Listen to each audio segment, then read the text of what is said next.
انسان کو اللہ نے کیونکہ اپنے لیے بنایا ہے، جب یہ اللہ کا ہوتا نہیں تو پھر یہ پریشان ہو جاتا ہے، چاہے مسلمان ہو غیر مسلم ہو کوئی بھی. ہاں، کیونکہ اللہ رب العزت نے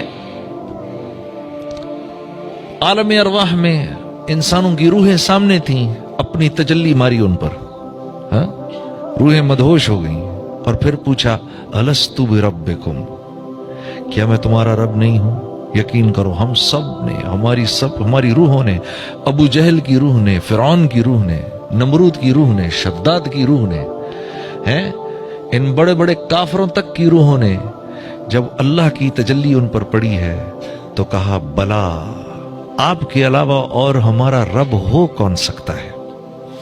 رب کس کو کہتے ہیں؟ رب کس کو کہتے ہیں؟ مفتی تقی عثمانی صاحب کا وہ کلام میں کبھی کبھار پڑھتا ہوں. محبت کیا ہے؟ دل کا درد سے معمور ہو جانا. محبت کیا ہے؟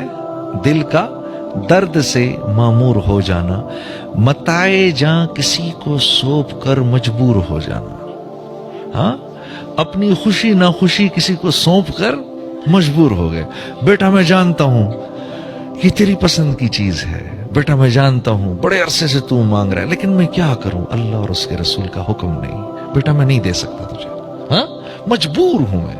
اپنا بھی دل چاہ رہا ہے، اکلوتا بیٹا ہے، اکلوتا بچہ ہے، رو رہا ہے، آنکھوں میں آنسو ہیں، مجھے چاہیے مجھے چاہیے، لیکن نہیں بیٹا نہیں بیٹا، تیرے آنسو برداشت کر سکتا ہوں. ہاں، تو کیا تیرے جیسے 100 ہوں آنسو برداشت کر سکتا ہوں، لیکن اللہ کا حکم نہیں توڑ سکتا، بیٹا میں مجبور ہوں. ہاں، تو متائے جہاں یہ محبت کی نشانی ہے، متائے جہاں کسی کو سونپ کر مجبور ہو جانا. ہاں، جب ہم کہتے ہیں نا رب ہے اللہ میرا رب ہے، تو پھر کیا ہے؟ اللہ من چاہی نہیں چلے گی، رب چاہی چلے گی. ہاں، لا الہ الا اللہ کا مفہوم کیا ہے؟ ہاں، من چاہی نہیں چلے گی، رب چاہی چلے گی. جیسے آپ چاہیں گے ویسے کریں گے. یا اللہ میں کچھ نہیں، میرا کچھ نہیں، مجھ سے کچھ نہیں.